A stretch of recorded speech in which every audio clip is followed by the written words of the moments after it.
right, everybody, welcome back for a special episode of DWMOD, guys. It is our 200th episode here on DWMOD. Andy St. Clair's back in the house this week. We got some stuff to get to. We're going to be getting to that football preview that's coming next week, but let's just get to the show. Touchdown! College football is now B1G versus SEC. Down! Hunt! If you ain't listening to All Right Bet with me and Andy St. Clair, you're throwing away money. Ready? Oh, Lions fans drinking that Kool-Aid. Super Bowl. Hey, disagree with me or don't. That's how it works. The man, the myth, the legend, Andy St. Clair. What's going on, boss? Nothing, man. How are you? I'm good. I'm back. It's been a wild summer, so it's been a little hard to nail me down. That's what summers are for, bro. That's what summers are for. Swimming and, doing all the things. Yeah, brother. We want to get to it, man. We want to get to it. Well, this is episode 200 here on DWMOD. Man, that's crazy. That's crazy, right? 200's a lot. That's just season one. That's season one. Yeah, that's it. We're all season one. This is just one long season, man. The season of life on DWMOD. Yeah, great. Well, hey, man, while you were out, you missed the baseball wrap-up, the post-trade deadline, had some predictions going, things like that. I just want to touch base with you on that really quickly. If you put any thought into that, who you like after the deadline. I made some crazy predictions I don't think are going to come true, but baseball to me, I haven't really gotten back into it. We're about, 10 days away for me to start making. If off the top of my head, it's going to be hard not to like the Dodgers. Sure. Even though they've lost, but I like the Brewers a lot in the NL. I think they're kind of spicy. Yeah. I think they're spicy and good. And the Braves are rolling along pretty well. Braves are surprising me the way that they're hanging around, because they were limping around for a while, and now they're hanging around and winning some games. They're kind of up and down. I thought the Phillies would catch them. Dodgers, of course, they got Skubal, and then they went out and got your guy Bubic too. I mean, they just loaded up the arms. What are you going to do? Yeah, so it's going to be hard to beat them. But in the AL, to me, that's the more fun because it's kind of wide open. So I just don't think it's going to be the Yankees. I don't see them. I don't trust the Rays. So I want some wild team. I kind of like the White Sox, if I'm being honest. Yeah, man. They just smash fastballs, man. You can't throw a fastball. Yeah, so I kind of like them, but we'll see. Whoever wins, Rangers, Astros, to me will be interesting, even though I think both teams are not very good. But in the playoffs, anything can happen, especially MLB playoffs. Yep. So yeah, I think that you'll find, if we're talking about betting-wise, more value in the AL. But I'll be on some plus 10-1, plus 1,000s for sure. Yeah, I'm liking my Milwaukee Brewers World Series bet at the beginning of the year right now. I'm liking that one. It's got a shot. Wasn't worth betting Dodgers on anything. It's got a shot. Of course, I have a bunch of Tiger bets. We'll get into talking Tigers later. Look, they're still in the fold here, but that is what it is. We're going to get into that for sure. No way. I would also throw out like Cubs are like 12-1, Red Sox are 15-1. Those teams are super interesting. Yeah, they are, because they've got lineups that could get hot and knock around some pitchers and win some games. Now, their pitching staff's got to keep runs off the board, and they've not been good at that. But we'll see. You just put a couple together. You just string a few together in the playoffs. That's it. Yep. Doesn't take much. So, and then it's just about maybe you get hot against the Dodgers. You're good to go if you're the Cubs. Yeah, and I was saying this on the preview last week of the post, heading into the postseason predictions and things like that. Andy, I don't think there's the media is pushing this Dodger thing so hard, and they did load up the arms and everything, but you got to look at that team and be like, okay, but you got to score runs. And I look at that lineup, and you got to stop trying to sell me on the fact that this is murderer's row. It's not. Right. You got an older Freddie Freeman who's still very good. He's still very good. He's still better than average guys, but he's not Freddie Freeman of old. Mookie Betts is not who he used to be. Who you got? Right. Pages, of course. Okay, you got Ohtani. That's fun, but he's banged up with the knee. He's having a good year, but he's not himself. We can all admit that. He's still having a great year. You got Pages. You got Max Muncy. You give him 10 at bats, he'll strike out 12 times. You know what I mean? It's like who? I don't. Will Smith's timely. Where's this murderer's row that's going to kill me? Right, but they're pitching so good. If it gets right in the playoffs, they can score one and win. Skubal gets going. They just have a lot of dudes. Yamamoto, like they can get there. Yeah, but their middle relief is like if you can get past these starters, you can knock some runs on them. And look, they're the favorite, and I'm not saying they're not a good team. They are. I just think we're really being oversold because of the amount of dollars on their payroll that they're untouchable, and I don't think they are. Right. No, for sure. Yeah, I also, by the way, I'm like the White Sox are 25-1 to win the World Series. Like, boy, interesting. Their pitching is so bad, though. So they bad. Could score 12 and lose. Yeah, but they just get there. Then you head city, USA. Yeah. You love a hedge. You love a hedge. I can't. If I got a 25-1 ticket in my pocket, I do for sure. Yeah, you're kidding. 25-1. You love a hedge. You gotta love a hedge at that point. You gotta love it. Speaking of hedging and gambling and betting and things like that, next week is the big NCAA college football preview. We bring it to you guys every single year. Me and Andy are going to break down every single conference, give you the teams we think are going to win that conference, and then by breaking down all those schedules, we're going to give you the teams we think could crash the playoffs, teams we think are going to be in the playoffs, our national championship picks. It's a lot of fun. That gets a ton of views every year. I know I enjoy doing it. I know you love doing it. That's going to be a fun episode. Tune in for that next week. It's coming next week. But first, Andy, we got to pitch the fantasy football. The Gordon Butterfield Invitational. It's back, guys. Whoever wants to be in this thing, the draft's going to be in a couple of weeks here. Okay, we're going to post some stuff on social media about trying to get in. You guys know the drill. We're giving away free jerseys all year. We hand them out all the time. These are real stitched.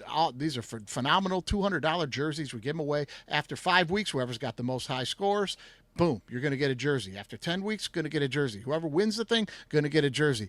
Unless Andy stops you again by winning the championship. Because if one of us wins it, you get nada.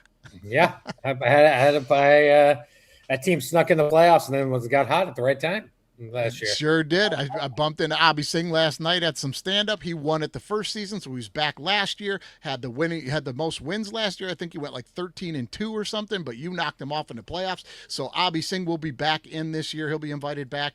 Jeff Pop was a runner-up. He'll be invited back. And we've got a bunch of other openings, guys. Hit us up in the DMs. And if you're lucky enough to get a spot, we're going to put you in the Gordon Butterfield Invitational Fantasy Football here at DWMOD. Get on that. Andy, are you going back-to-back? Yeah. For sure. Absolutely. I don't want these people getting jerseys. I want to stop the jerseys. We want to stop the jerseys. That's exactly right, man. Well, Abhi said he thought he was going back-to-back until he squeaked out that, I think, 0.8 points win or something like that. I think you beat him by like a point or something. It was close. It was close. I think I just held on, or I maybe got in. Yeah, it was close. I had a big lead after 1 week, and then he snuck up on me. That was great, man. I loved it. We're looking forward to it. So get on that, man. That's all coming up down the line in the show. But get on that. Get on us. We'll get you in the fantasy football. And let's jump into some crimes against sports, baby. It's crimes against sports. Now, Andy, last week our crimes against sports had to do with the WWE. It's being dragged, man. Like, it's just being dragged. And I know you love wrestling. I love wrestling. We got to stay on crimes against sports being wrestling here. It's been fucking brutal, right? It's just bad. Well, are you saying it's bad as in like the product itself is bad? Oh, yeah. I think it's just a little bit of a transition time, and we have to kind of work our way through this. Like they have a large gap of older wrestlers, and they've got to build up that younger stable. And I think they're trying to do that now. I just happened to watch Raw this week. I tried to force my daughter to watch it, so I sped through it. But I noticed they're doing Braun and Oba in a couple of weeks, which I think is a good deal. I like both those guys a lot. I think they're good, but then they have the age problem of like, they have Punk, who's like 48, and Rhodes, who's up there, Orton, they all got these those guys. Like, that's the problem though, right, Andy? You got all these guys that are so long in the tooth. And you keep burying for 20 years now, 15 years. You've been burying the young talent to keep putting these guys over. And now you've got this gap that you talked about where you got all these old guys and you got nobody over. And then you got to bring Brock Lesnar back out of retirement for the 100th time to try to put one of these guys over. And it doesn't work as well as when one of these guys in their prime puts somebody over, unless I want to show you this graphic because you've brought this up before. And I just want you to look at this now. Here's Brock Lesnar's matches over his career. So in 2000, he does 5 matches, and you see there in the early 2000s, 100 matches, 140 matches, blah blah blah. But then you start getting like 2005 to 2026, he's for a year, 3 matches in the year, 4 matches in the year, 1 match in the year. Then he takes 5 years off. Then he comes back 2 matches, 4 matches, 6 matches, 8 matches, 3 matches, 1. You know what I'm saying? It's like you're bringing these guys who aren't even part of the storyline in because they got this pop power, but they're pushing 50, and now he's got to come in to put Oba over. They've really screwed some things up for a lot of years now. They've got no stars ready to take over. Well, they got Oba, who I think is right. the rise of Oba is truly remarkable. Like he was kind of a hit from the beginning. If anything, they're clearly, in my opinion, and probably any decently smart wrestling person, so it's not groundbreaking. They're Saudi Arabia, WrestleMania. That is going to be a big one because that's where the money is, right? The money is there right now. So the WWE is absolutely they're steamrolling towards, in my opinion, Reigns Rock or Reigns Oba, right? And so we have to, Oba wins King of the Ring. He should probably go right after Reigns, but they're not doing that, right? They're not pushing that because they're waiting till Mania. And I assume we're going to see if Rock wants to do it, he'll get the first shot. If not, it'll be Oba.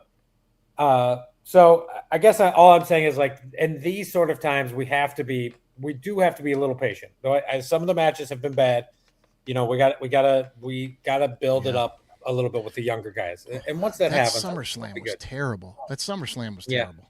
There's I didn't like the Oba Brock match a lot. I wasn't a big fan. No. Seth and Reigns was okay. I didn't mind that one as much. Here was my problem with Seth and Reigns.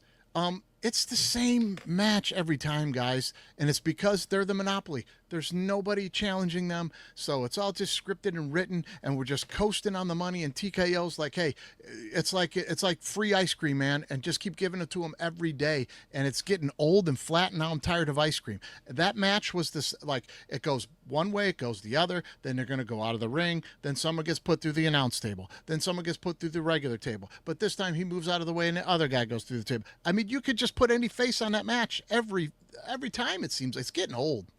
Yeah, well, no doubt, and wrestling, does a lot of matches do that, overall. Like, I mean, we see a lot of table spots and a lot of things, but I guess I'm not as down on it.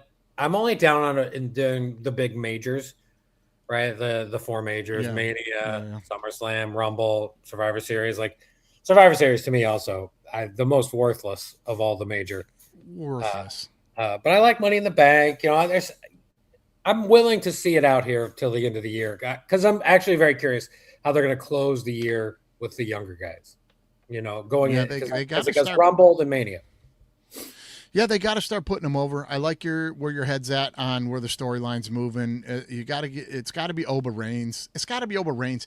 Listen, I get it when you bring The Rock in, you're going to get the pop and you're going to get some money or whatever. But to the dismay of over the last 10 to 12 years, you've been doing that and you never put the guys like Oba over. And now you're in a space where there's this huge gap of people who you care about that you can make money on in the main event because you won't put any of them into it because you keep trying to go back to these same old cows, man. And it's like you've created a problem.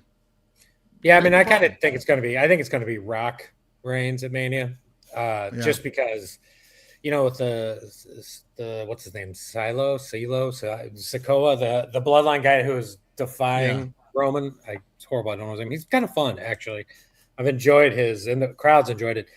I kind of imagine here in a couple months we're going to get The Rock coming over to his side, and that's where we're aiming towards.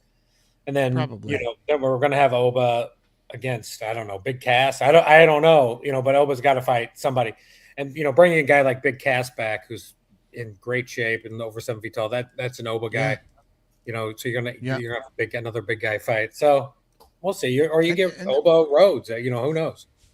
We've been dying for like a good match, right? Like a good classic match at one of these big things, and where it's not like what I was saying, like we're gonna go out of the ring, we're gonna go through the table, and then it's gonna be two 50-year-old guys who are just trying to prove their guttiness, and oh, he's taking a beating over 45 minutes, but he's still crawling back to the other guy. We're bored with that. I need to see like an old school macho Ricky Steamboat where these guys are just hitting big spots and wrestling, and it's not about a table, and it's like they're, you know what I'm saying? Like we Yeah. need a match, like the old Hogan Rock match. Like we need a match, man, and we haven't had one in forever. Yeah, you're gonna need guys like Rhodes to do that. I think Rhodes Rollins. You're gonna need like those kind of guys. Rollins normally can Yeah, get you that yeah. match. You know, they're Rollins kind of could. pulling an old school 80s, 90s WWE, but Vince was in charge with Oba, which is, you know, Vince always loved the bigger dudes. He always believed the Sure. champion should be 7 feet tall, 6'10", whatever, and enormous. And Yeah. so I kind of feel like WWE is aiming towards that with Oba a little bit. They're Yeah. following that, you know, play. I think they're right to do that. I was always one of the things I agreed with Vince on. You know, every once in a while you got to have the crafty wrestler sneak through there, or the Macho Man type who's not the biggest guy, but he's got some bravado and he's a crafty, smart wrestler, and he can win the belt for a little while. But then it's got to go. It has to be on a guy that I have to be able to look at and go, I'm messing with that guy, man. He'll kick everybody's ass. It's got to be that guy. Right. It's got to be that guy. That's the Vince theory. That is the Vince theory. Yeah. And for me, I don't know, to each his own. To me, just Roman Reigns has never come across that way to me. He's just never come across to me like, this is a guy that I'm like, all right, he's got some muscles, but he's not a dude where I'm like, nah, man. You know, like I don't want to mess with, like Oba's a dude where I'm like, no, thank you. You know what I mean? You know, Reigns Brock Oba, is I a think guy, would be phenomenal. I think it would be an interesting match. To me, Oba's right now is like, he needs to get hurt a little bit. Like he's got like 80s Hogan where like he doesn't like Lesnar Want to avoid slammed the him. Goldberg. Yeah, he's got they're running close to that to me. Yeah, that's a great call, Andy. He's running dangerously close to being Goldberg, and that got goofy. Where like nobody could hurt him, and he just ran out, and then like DDP Diamond cuts him twice in a row, and he just stands right up and goes, and then he spears him and wins, and we're going, what am I watching? You know what I mean? Like, now that's a great call. That is a great call. We're getting dangerously close to Oba being Goldberg. He needs to be docked down a notch. So wrestling, get it together, man. That's crimes against sports. Oh, you got to say it, man. Crimes against sports. Andy, it was your turn. Crimes against sports. That was your turn, buddy. All right, let's get into some quick hits.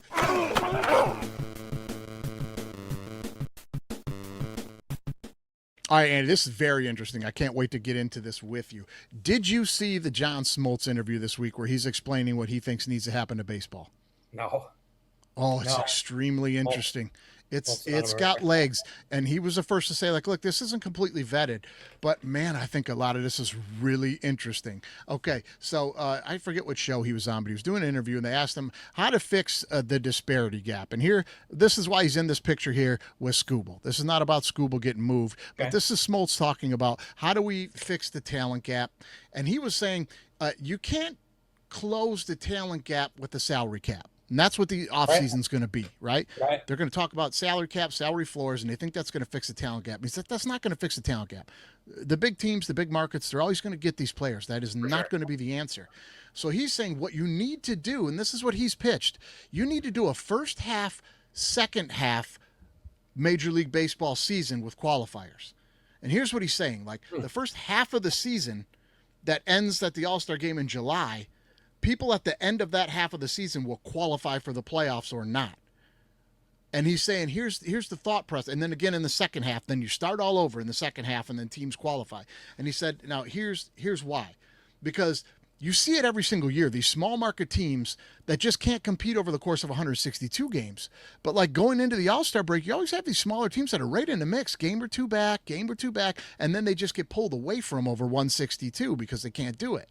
So he's saying, if you did this, it would limit a lot of teams becoming sellers, giving up, dumping your talent. And he made the point that if you look at the COVID season, during the COVID season, all the small market teams had a shot to win the World Series that year because it was only a 60-game season. And I went back and looked at it, and it was like the Rays, the Twins, the Guardians, the Athletics. The Athletics were a team like going into July this year, maybe could have been qualified for the playoffs. Now they're 20 games out of it and sold. Right. And I'm like, he's kind of making a valid point. And his thing is, you'd get an exciting race in July, right before the All-Star break, and you have two trade deadlines. You have a trade deadline before the end of the first half and a trade deadline before the end of the second half. And if you don't, and he said, by that logic, if you don't make it in the first half, but you're like a decent team, you're less inclined to turn into the farm club for the Yankees and the Dodgers and sell all your best players to them at the deadline. You're looking to maybe keep them because we could get in the second half. We're pretty competitive right now. You won't see all these guys getting shipped around to these other teams. Markets will keep their stars. I don't know, man. I think there's legs on this thing. I hate it. I got to be honest. I love it. I think Smoltz is a moron also. But like, okay, all right. I'm like, what are we talking about? Like, if you did this in every sport, it would be ridiculous. Like, look, put it in the NFL last year. The Colts were 8-2. If we did, it would be right around the same point, right? Or 8-1. They were 8-2 last year, the Colts. But then the Colts lost 7 in a row, right? Like, they just. So my point is, like, what are we inviting by doing this? Like, if those small market teams that are close that want to get in it, they know what they have to do to continue on, right? And the only way it's going to be, they got to give Shope $1 billion. They can't. Well, they know what they're going to do. They're going to strike, and we're going to not have baseball next year. Which, by the way, as I think is probably the right move by them, right? Like they should. They have to take control. Those owners have to take a little bit of control back. They've got to. We've talked about this on the show so many times already. Like you've got to put some guardrails in right now on what like teams like the Dodgers are doing. You can't have $1 billion payroll that's stretched down to 2080 because we are going to be paying for that in 2080. Like it's got to be stopped. It's got to be stopped. I don't know. I don't hate this idea. I don't hate this idea. And here's what I'm saying. I don't love it. And I'm not like, this is the future and stuff. And he was like, very much like just a kind of a concept here. And I'm like, I don't hate it. I think this thing could be worked around. It might be a lot of fun, man. And the difference between comparing it to other sports, though, is like it is a 162 game season. It's not 16 games. You know what I mean? So it's like he makes a good point that the smaller markets can't compete over the stretch. You know, and his numbers are there. If you go back and look, like early in the season, there are teams like the Athletics that are like kind of right there. But we don't want the Athletics in the playoffs, right? Like my point is like they at the halfway point. Let's say the A's are there. You know. The A's, if you look at the record right now, it's not great, right? It's horrible. No. That's it. They couldn't compete over the stretch. You're right. So then maybe at that second deadline, we're in the playoffs. So now in the second deadline, they're like, well, we're in. We got to go get some guys, man. And then they get some guys and they can play. But I think this is where I need him to explain it a little more because I like this early concept. But I think you and I both would agree. Disagree with me or don't. I need to see how does your playoff work though. When you say they qualify in the first half and these teams qualify in the second half, then are you just taking like these small market teams and like they're in this first wild card-ish round that's kind of like all these teams against each other and the teams that were good over 162 are rewarded with buys and like now we're kind of getting to somewhere where maybe I'm interested in this is fun to watch. You know what I mean? I don't know. I mean, we're only like 10, 11 years removed from the Royals going to back-to-back World Series. It's not like, so it's, I guess I'm like, look, I love it. It happened in 14 and 15. So, 15, they won it and they lost 40. So it's not like it's been 40 years since these small market clubs, have made it into the World Series. It's happened over the last 10, 11 years. And so if I'm Smoltz, I'm like, what are you talking about? Like, I just don't understand. Like, no, this is dumb. We're not going to like split it up. We're not doing 2 trade deadlines. Like, it's fucking ignorant. And a lot of fun, man. It's ignorant. And I'm like, baseball is 100. It's the whole point of baseball, right? Especially for the baseball purists, like which you are more than me. The point is you have to play all the games, 162. That's the whole grind of baseball, right? That is the point. The point is not like, hey, after 70 games, whoever's got the best records in the playoffs. There's no way. I'm just giving that a straight no way. It is 162. And that's why the records exist. Baseball is built on the foundation of history, right? That's what the hitting streaks, the home run records, somebody eclipsed Bonds' 7 MVPs. Yeah, probably it's going to be Ohtani. Will somebody do the hit streak, bat 400? That all goes away, in my opinion, if you start breaking it up in weird ways. This is the hand we've been dealt with baseball. That's fair and point.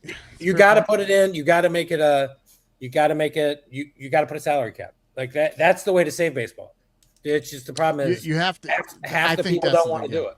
That you got to have that salary cap. And here's who I am against, though. I'm against all these people that are protecting these big teams who are clearly just media fans of these big teams that keep riding the little teams. Like, no, the problem with baseball is that these small market teams won't spend, and they think that the floor is the bigger way that you're going to fix things. Make these guys spend the money, and I'm like, that is the most disingenuous thing to ever say. To look at a team like the Athletics or somebody like that, or even the Tigers, and be like, you need to spend if you want to play with the Dodgers. And if you're a millionaire, the guys that own that team are millionaires, you should be able to spend the money. That's so disingenuous. They don't have the means to spend that money. They can't compete with the spending. It makes my skin crawl when I hear that. Like, what are the Cincinnati Reds going to do? Go give they're going to stretch out $1 billion payroll into 2080? They can't. Yeah, but like, look, if we can have football in Green Bay, there's no other major sports team. We can have baseball. We can have a salary cap in baseball where the Royals and the Rockies, the Tigers, the Twins, we can have where these teams can have money. We can work it out. And so it's just the real rich owners. I get it. The Yankees and Dodgers don't want to do that. It makes sense. They're making a lot of money. But we got to find a way. We have for the sport, really, Yeah. Well, you know what I think really could have saved the sport that no one will talk about is ownership should be singular. They should have never allowed these investment groups to come in and buy these teams. That to me is the worst, because these guys come in, it's about nothing but bottom line. They've got endless money like the Dodgers. They've got $1 billion investment hedge fund freaking group, and they're just pouring money into the thing because they can. And it's all about just making dollars and making the more money, which I get it's kind of about that before. But when you had singular owners, it's a little different when it's your money coming out of your own pocket. It's a little different when you go to those meetings and you got to deal with your friends. This is a little different. Yeah, the problem is, though, these teams in all sports are evaluated at the Lakers just sold for $12 billion. The Dodgers, obviously the owner who owned the Lakers is in some sort of insurance trouble. Don't know Mark Walters or whatever his name is. I don't know hardly any of the story. But he's in some problems. He's having some problems, I know. But these teams are worth so much. It feels like the only way to almost – it's going to be hard for the days of the single owners. Because you can't afford it anymore. Right. Because you can't afford it anymore. Right. And I think that's the problem, is it's really just kind of like anything. It's becoming just overcapitalized and monopolized. And it's like, it's all about just how much money we can wring in out of these people. We talked about it last week, like the games, going to games. That's not for you and me anymore. All right. These teams are too valuable and the players are making too much money. Like, you can go to like a regular game, I guess in Detroit, you could get a regular ticket for a game, but it's still going to cost you a couple $100 for tickets and food and parking. It's like that's not, average people can't, it's getting out of hand. You know what I mean? Like, I had some friends I was saying last week went to the Dodger game. They went to the bar and ordered 2 drinks, like I think like a Manhattan and like a gin and tonic or something, which I get. It's not a baseball drink, but I don't give a shit. That's not the point. $100. Terrible. $100. Like, these are not for you anymore. This is not for regular people anymore because of what they've done to it. And then on the back end of it, you know what is for you? The TV contract. Oh, and you're going to pay for that too, because we're going to stretch it over 15 subscriptions. So you're pricing out your biggest customers. Yeah, for sure. I was going to watch the Royals out here against the Dodgers, and the Royals have been so bad. I was going to make my yearly trek to watch them lose. And then the tickets were like $60, $65, which is not a bad price. I'm not saying it's horrible, but it was way up high. And I was like, for that amount of money, I don't think I want to see the Royals that badly. I'll just watch them on TV. No. And a 16-ounce beer at Dodger Stadium is like $22. Right. It's just like, I can't. Hot dogs, $8. A hot dog and a beer is $30 on top of your ticket. So one hot dog, one beer, and a ticket, you're at $100 and you ain't even parked your car yet. Well, then you pay for parking too. Yeah, that's what I'm saying. You ain't parked your car yet. You know, I'm like, it's just ridiculous. But I digress. But that's why I put this whole Smoltz thing into quick hits, buddy, because I was kind of like, I don't know where I'm at on it yet. It's not flushed. Right. I couldn't say no way, and I couldn't say knock it off, but you're saying no way. No way. No way. No way. There's no way. No way. All right, man, let's jump into no way. Let's keep on this, the baseball thing with the guys changing teams and things like that. And we're going to do that thing anywhere. I'm going to need everybody to get to one side of the floor real quick. I need a little ISO ball here in no way for 1 minute here. You got a little ISO ball. Yeah, go ISO. All right, I want to talk Tigers here. And okay. I just want to say to all you Tiger fans that were all over me, I told you so. And I was right. They did the right thing by trading Skubal and Mize. They did the right thing by trading away their two best pitchers when they're a game or two out of the playoffs. But, we're only a game and a half back. We could make it, and we need Skubal and Mize. You were wrong, and I was right, because now we're 4 or 5 games back. We just got swept by the White Sox, but that's not even my main point. Even if we made the playoffs, that's not the point. Here's what the Tigers did. It was good, it was smart, and they were correct. Look at all the young talent we brought up. We got all these young bats that have now been brought up to play. And let's look at some of these guys really quickly here, Andy. Sure. McGonigal, who's runaway favorite for Rookie of the Year. He's an everyday shortstop. He's hitting 282, 50 RBIs. He's runaway for Rookie of the Year, it looks like. We brought up the young catcher, Valencia. He's hitting 389 with 6 homers, 6 doubles, and 17 ribbies in 19 games. Okay, you put him with Dylan Diggler, who's a Gold Glove catcher, already Gold Glove catcher, at 264, 26 homers, 82 ribbies. Hao Yun Lee, at second baseman, young kid we got, he's hitting 275. He's going to take over for Gleyber Torres because we're not going to sign him back. We got this guy playing that well. We bring up Max Clark over 16 games. He's the number 3 overall pick a couple years ago. 16 games, he's hitting 270 with a homer, 9 ribbies, 2 triples, 2 doubles. We got all these young guys under team control that are playing really well at those positions, and we have young pitchers that are also doing really well. Troy Melton, 7-1, 1.71 ERA over 14 starts. Andy, this is not a couple starts come up. 14 starts. This kid's a 1.71 ERA. Montero's pitched 130 innings for us, and he's got a 3.3 ERA. Young workhorse out of the bullpen, Ty Madden. Now, he seems to be the only bullpen weapon we have is this young kid, but he's got to plug all the holes in the dam all the time and be moved around. He can't even focus on being a specialized, hold guy, closer, but he's going to be, and he's going to be good. And here's the thing, Jackson Jobe, they just brought him back up. He's come back from the Tommy John. He's a really young guy. He's not pitching great yet, but he's got a big upside. And here's the thing with all these young pitchers, Andy. We have team control on all these guys till 2032. Till 2032. And yes, we're in the playoffs then. But what this was my point before.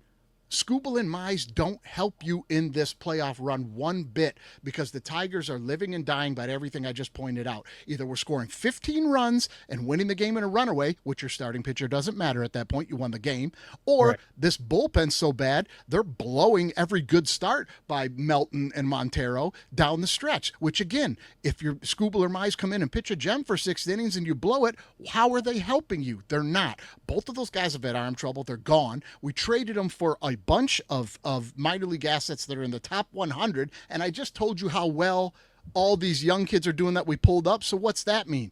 We have a farm system right now that is loaded with guys that we can't use that are top 100 talent. So where do you think they go next year, Andy?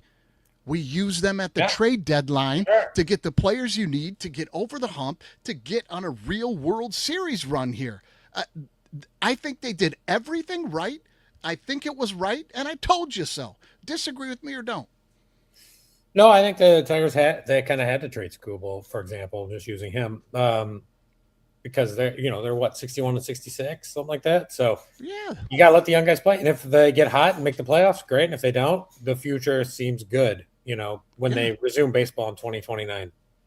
No doubt. And if we make the playoffs this year, whether we had Skubal and Mize with us is going to be the same result. You're going to get some good starting pitching. Bullpen's going to blow it. We might win a game 12-4. We might, you know what I mean? It's just, and both of those guys have had habitual trips to the DL and arm trouble and are going to want $500 and $300 million. It's a no-brainer. The fans are so stupid, man. They're just stupid. Well, you want those teams to do that. You want your team to do that. They have a really great pitcher. The team's going nowhere. If you can still look, I don't want the Royals to trade Bobby Witt, but if we're still in the same spot in 2 or 3 years, we're going to have to at some point. We're going to have to start over. You're going to have to reboot again and trade Bobby Witt to the Yankees and be done with it and just take all the good Yankees. That's the business, man. If you're not Yeah. competing, Bobby Witt's got to go to a competitor. Well, he wants to go. Unless you're the Angels. Right.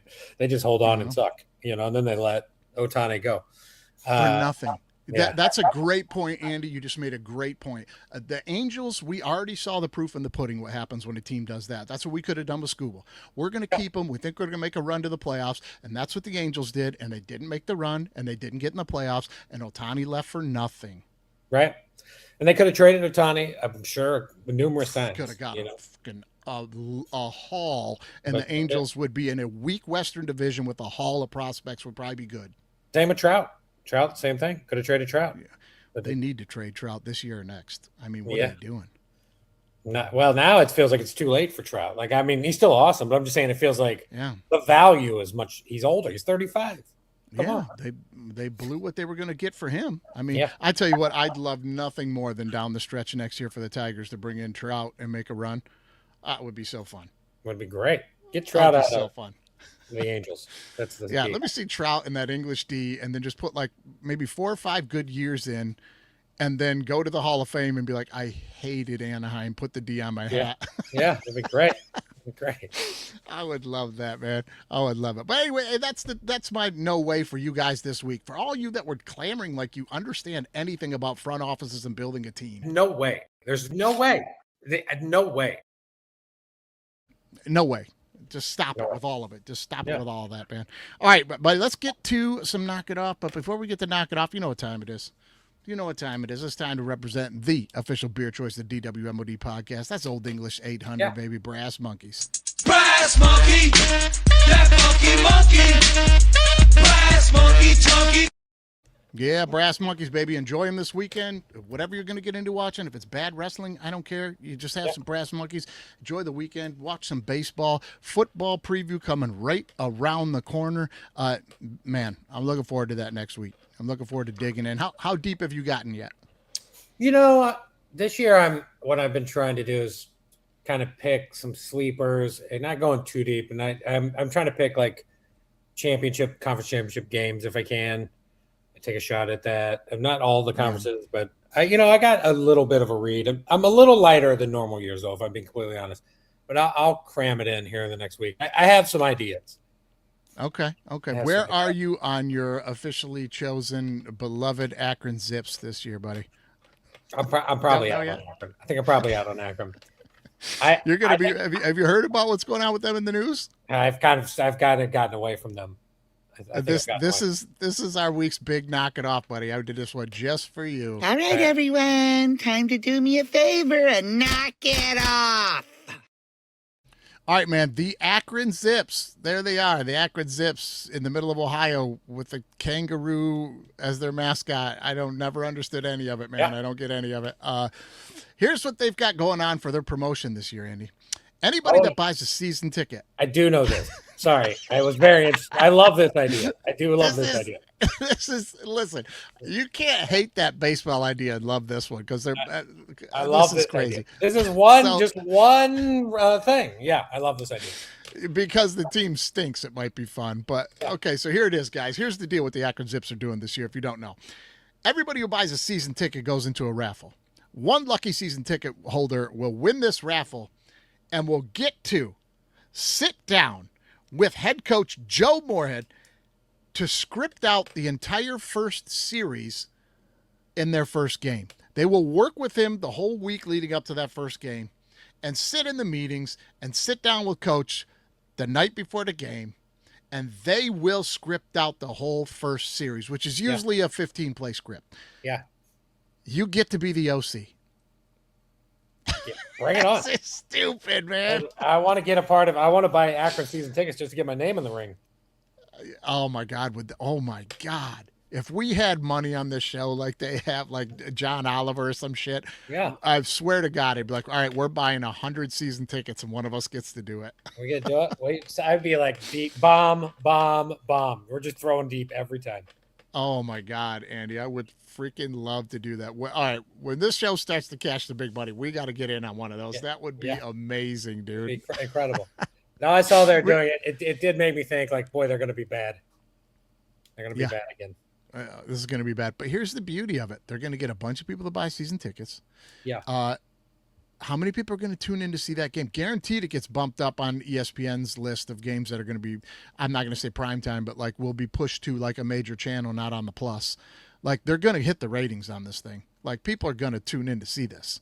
Yeah, for sure. And it's 100%. It's going to be on Twitter. It's going to be a Tuesday or Wednesday action game. You know it. Like they're going to put it in a spot. You know what I mean? It's going to be great. Yeah. Have you figured out what MAC team you like, by the way? Well, you know I like Central coming off last year. Fire up chips, Betty. I like Central Michigan this year. I'm just starting to dive in. You know, Ohio, Bobcats always tough. Western's the front runner, but I don't think so. I have a team I'm going to throw some love behind in the MAC. Do you want me to just spoil an hour wait? Yeah, throw it now. Just throw the name and then don't give any teasers. You got to tune in next week to see why. Eastern Michigan. Ooh, okay. All right. Concrete field. I love it. Okay, we'll see why. We'll see why next week. We're going to get into that. NCAA football preview coming next week. Every conference. We're going to pick them all. Andy and I are going to run through it on a special edition. 201st episode next week. Buddy, this was 200. That seems crazy. Crazy. I can't believe it. That seems crazy. I can't believe it. Yeah. Is that it? Is it over? My God. We're just getting started. Goes by so fast. No, I mean as in this episode. Oh, that was the last thing I had on the docket here, except, one last thing I'd like to get to and knock it off. Okay. This asshole here we go. We got a strip to see. I was going to ask about this. If this is being talked about. Yeah. You got to. Dylan Larkin, Red Wings have still not announced it's official that they're stripping the C yet. Get with it, Red Wings. Strip the C and put this clown on the third line. I'm done with it. Wow. I was waiting. I was like, please. I knew this was coming. I just wanted to make sure I heard it again. Yeah. He is on my list of top 5 Detroit sports villains. He might, seeing how this plays out next year, he might take number 1. Because if he comes in like a pouty little baby and plays half-ass and doesn't put any effort in and gets moved at the deadline for nothing because he's a bag of shit and then goes somewhere else and starts scoring goals, oh boy. Yeah. Oh, man. He's going to get a nasty letter from this show. I'll tell you that. Well, I mean, yeah. I mean, I hope that it stays the way it is because I've enjoyed listening to this guy. Who I don't even know. I don't even barely know who this guy is. What a turd. He's a turd. His name's Dylan Larkin. He's a turd. Yeah. Hey, I have 2 things for you, and I want to give one out now before next week. I just want to get people on it right now. For just in case. If you're going to bet to win the Big 12, Texas Tech is staring at you at plus 100. I'm not saying it's not going to go up, but there is no way in God's green earth, unless there's a nuclear bomb in Lubbock, that Texas Tech isn't either one of the top 2 teams in the Big 12. And you're going to get them at a plus number right now. Yeah. You should. I'm not saying you're heavily betting, but what you should do, I just want to say it now, and I will repeat it again next week. Take Texas Tech and then take someone else, whoever else you think. But hitting Texas Tech at plus 100 is great. They avoid all the good teams. They're going to get to the playoffs. They're going to lose to Oregon by 40 in the playoffs, but they're going to get there. They're going to win the Big 12 probably. So at a plus 100, you should have it in your back pocket, in my opinion. Yeah, 20 gets you 40? Yeah. Yeah. Well, it's 20 gets you 20, right? It's plus 100, right? Wouldn't it be? Oh, okay. That's the one thing I get mixed up on sometimes. That's even money, right? Even money is 20 gets you 20. Well, I guess you're right. That always mixes me up when it's plus 100 and even money. So like plus 100, I think is 20 gets you 40, right? Right. I'm sorry. You're right. Right. Yeah. Because you get your 20 back too. Yeah. You get your 20 back. Correct. Yeah. Right. Okay. So, all right. Yeah. But if you just look at that's my like preview outside of like their schedule is just on. I was looking at the other day. Like, I mean, listen to this. I'll just read it quickly. And I know I'm bumping in, but they have teaser. Yeah. ACU, Abilene Christian, week 1. They go to Oregon State. It's horrible. Houston is at home. All their good, tough games are at home. Houston's at home. They should win that. Sam Houston at home. They go to Colorado. Terrible. Arizona State, I think it's going to be bad. They go to Cincinnati. I think it's going to be bad. Arizona at home. West Virginia at home. They go to Oklahoma State. That might be fine, but are they better than Texas Tech? They go to Baylor, then they have TCU at home. Look, they avoided BYU. Yeah, They at avoided Baylor's Utah. their biggest one, yeah. We're staring at 11-1, 10-2 is to me the floor. The floor. The floor. And The floor. I really think the floor is 11-1. So anyway, jump on that before it loses the plus value. And it Yeah, might not lose that's a it, great tip. but get on it for win the Big 12. Yep. And the other thing I'll give you for the NFL preview, I've been doing some work on that, a little bit looking. Let's do that. We're going to make a Detroit Lions conversation quickly because I want to talk about Detroit. What do you know? One of my always complaints about Jared Goff. What is one of my biggest complaints about Jared Goff? Outside, cold weather, bad team. He's bad in it. Yeah. Just go get a sneak peek at their schedule and you tell me when they're going to play in cold weather and or outside. I'll tell you the date. It's January 3rd. That means and that's the Bears, January 3rd. Every game for the Lions up to that point is either indoors or warm. I love it. So just so you know, that's when you're going to put a little money on your NFL teams. The Lions, I'll rip through the schedule very quickly. Home, at the Bills, game 2. It's going to be warm. Home, at Carolina, warm. At Arizona, warm. Home. In Miami, warm. Home. Atlanta, dome. Home. At the Vikings, dome. Home. At the Bears, January 3rd. And then at Green Bay. I love it. So I love it. If people want to sprinkle in Lions and win the division, this is the setup, in my opinion. This is a great way to do it. Yeah, I'm taking them to win the division. I'll spoil you on that right now. I'm taking them to win the division. I'm probably going to put $100 on the Rams to win the Super Bowl. I would bet, just randomly, Lions best record in the NFC. Could happen. We'll get into 2 weeks. 2 weeks away from the NFL preview, guys. We are 2 weeks away. Next week will be college for week 0. Following week we'll be doing the NFL preview. Guys, I can't employ you enough. The spots are filling up. They are limited. We are opening them up tomorrow for the fantasy football. You're going to want to be in this league, man. It's a lot of fun, and there's a lot of free prizes. Get at me. We're going to add some people to the league this week. Andy, that's it for this week, man. We got to cut it short here because we got to get to work. We got to get to work on this college football preview. It's a lot of work. A lot of work. I'll have some teams. I'll pick some teams. I'll pick some over-unders. I'll give you some teams. Yep, we are going to jump on give you 2 or 3, and then I'm going to give you 20. So we'll see. It goes. You're going to give me 20. You're going to give me 20, buddy. Yeah, and then we're getting ready for another season of Big Six picks, my friend. Every single week, we're getting ready for another 17, 18, 19 weeks of All Right Bet where we're handing out the winners. Is there anything more fun than doing All Right Bet every week, man? Oh, it's not just win money. It's so fun. It's so fun, man. We're gonna have a good time. We're gonna be giving it to you. It's free money. Tune in for the baseball picks, man. We're like 160 something games over. Been 4-2 for the last 3 days in a row. That's money in your pocket. Let's go. We got games on there tonight. Check them out. Like and subscribe. Do your thing, baby. And we'll see you next time. College football is now B1G versus SEC. Down. If you ain't listening to All Right Bet with me and Andy St. Clair, you're throwing away money. Ready? All Lions fans drinking that Kool-Aid. Super Bowl. Hey, disagree with me or don't. That's how it works. Hey, disagree with me or don't. That's how it works.